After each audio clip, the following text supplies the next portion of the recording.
Hi everyone, welcome back to Sensible SENCO, who's not feeling very sensible. Tonight's episode is about theories of learning, and I have a series of these to present to you over the next couple of months. And I thought I'd start with Socrates.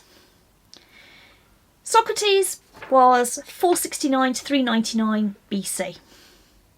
That's actually quite good innings for that era. Anyway, and my subheading for this is "An unexamined life is worthless," because that's what Socrates said.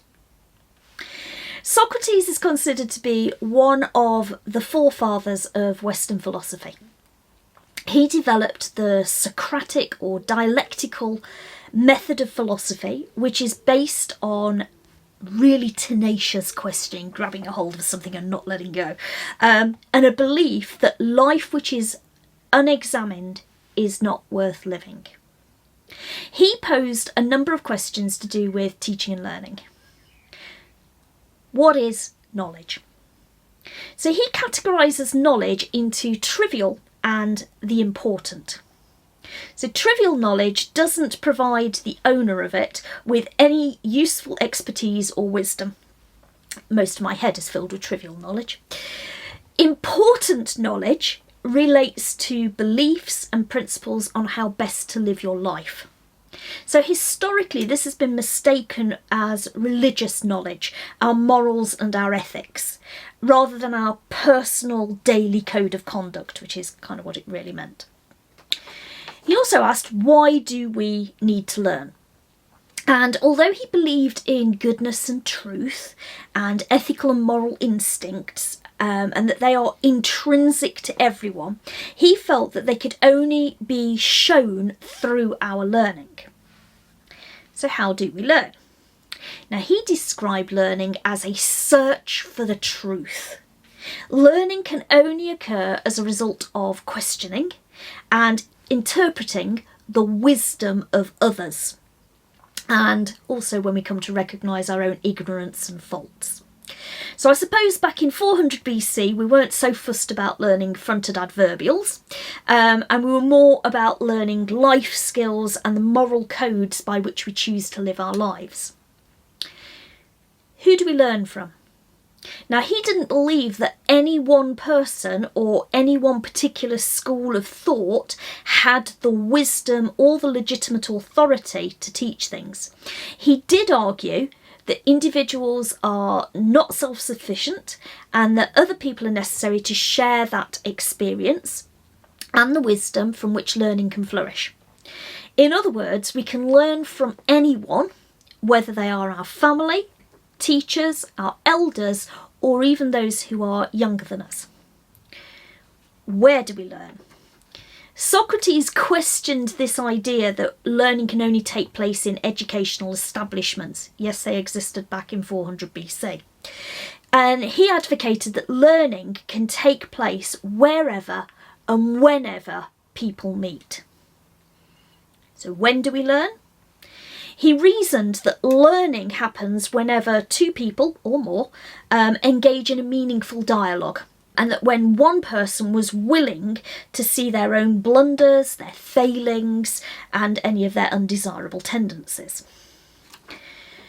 The Socratic method of teaching is based on a teacher, me I suppose in this instance, asking leading questions and guiding the learner towards discovery.